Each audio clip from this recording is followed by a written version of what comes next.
Carta Cougar 3, Rio, 18 de julho de 94.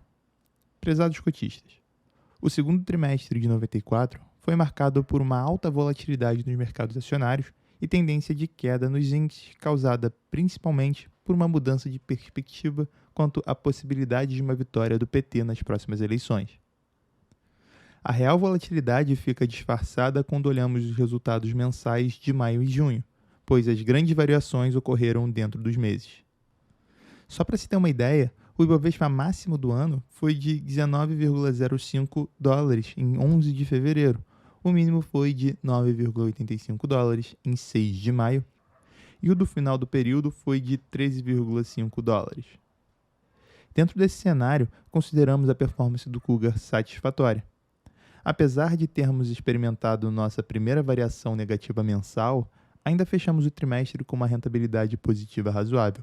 Nossa posição conservadora ao longo do trimestre se provou correta. Um dado interessante que vale a pena destacar é o fato de termos terminado o semestre na cota máxima, enquanto o Ibovespa terminou mais de 29% abaixo do recorde do ano. A principal medida de risco implícito do Cougar, a volatilidade anualizada, ficou em 31,4% no semestre, comparada a 65,5% para o Ibovespa e a 32,5% para o FGV100, o que consideramos muito bom. Nota, para aqueles não familiarizados com esse conceito, a volatilidade mede a variação média de algum ativo. Se a cota do Cougar, por exemplo, subisse frequentemente 5% num dia e caísse 4% no outro, equivalente a subir 1% a cada 2 dias, é intuitivo que, apesar de rentável, o Cougar seria muito arriscado, pois o investidor correria o risco de entrar ou sair num dia de forte oscilação contrária da cota. Por outro lado, se a cota subisse 0,5% por dia, o risco envolvido seria intuitivamente menor, embora a rentabilidade final possa ter sido a mesma. A volatilidade é a medida matemática das oscilações de um mercado ou uma ação no determinado período. Quando nos comparamos aos outros fundos de ações e aos índices de mercado, a performance do Cougar melhora sensivelmente.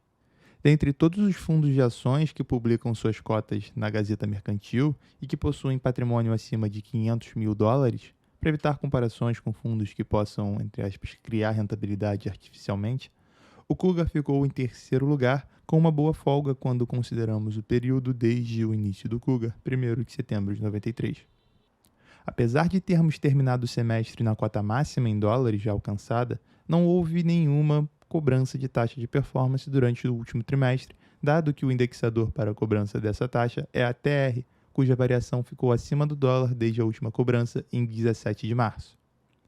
O quadro abaixo e o gráfico anexo, cujas cores foram escolhidas para comemorar o tetracampeonato, resumem as principais informações referentes à nossa performance relativa aos índices de mercado no trimestre. Nossa estratégia de fazer hedge da carteira via venda de contratos de mercado futuro de índices, quando temos forte convicção de que o mercado vai cair, se provou correta nas duas grandes quedas do trimestre. Se erramos em alguma coisa, foi por não termos feito hedge no volume correto. Talvez tenhamos feito menos do que o ideal. Mas essa conclusão é fácil após o fato ocorrido. Como não somos nem pretendemos ser especialistas em acertar movimentos de curtíssimo prazo do mercado como um todo, não achamos prudente ficar fazendo e desfazendo hedge da carteira quando não temos uma convicção muito forte. E mesmo quando esse for o caso, preferimos fazer o hedge apenas para uma parte da carteira, pois nossas ações não têm muita correlação com o índice e se tivermos errados, a rentabilidade pode sofrer muito. Resumindo, preferimos apostar na nossa capacidade de descobrir ótimas companhias com preços atrativos do que tentar acertar movimentos de curto prazo do mercado. Quanto à nossa posição em Lacesa, houve pouca evolução em relação ao informado através da nossa última carta. Conforme havíamos adiantado, conseguimos instalar um conselho fiscal e eleger um conselheiro. A oferta de compra das ações por parte da Parmalat ainda não se materializou por problemas operacionais com a CVM e a Bovespa. Essa demora acabou por diminuir a rentabilidade da posição em relação ao custo de oportunidade de aplicação em renda fixa, pois o preço está fixo em um URV e as taxas de juros estão muito altas. Uma operação que contribuiu expressivamente para o resultado do último trimestre foi a conversão dos bônus de subscrição de lojas americanas.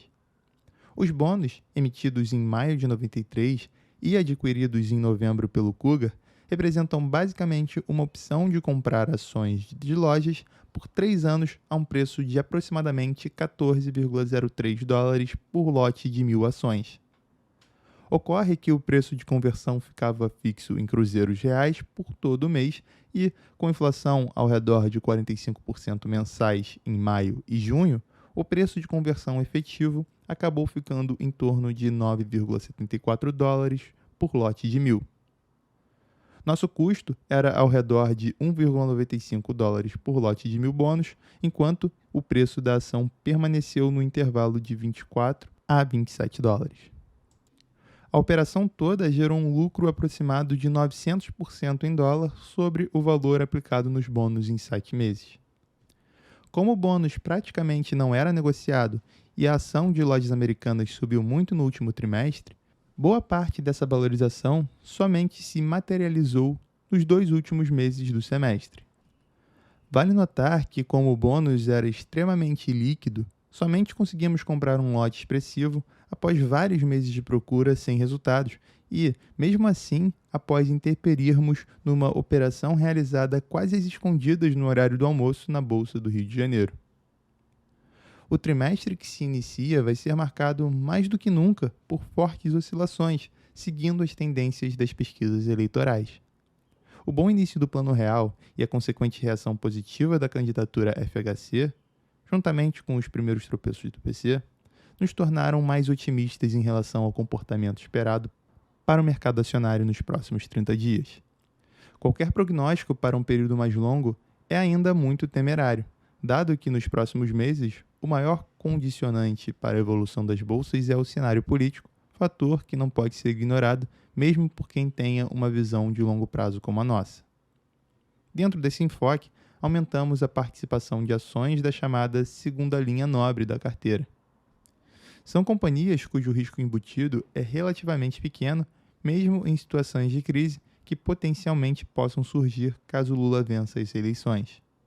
Mesmo assim, caso o FHC vença, a possibilidade de apreciação no cenário de estabilização econômica é expressiva, embora provavelmente menor que a alta das ações estatais no primeiro momento. O problema das estatais é que se a FHC não vencer, suas cotações podem cair, em nossa opinião, mais de 50%.